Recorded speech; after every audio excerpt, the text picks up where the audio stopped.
đi bạn ra ngoài cho cô nhá. Ra ngoài hết. Em cô đứng quá không được không?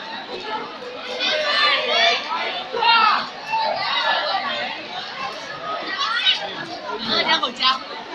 Rồi à. Bắt đầu rồi ạ. Kinh khủng. Chết nhờ. Đâu nào? Một bấy nhiên. Sao lại có bầy gì?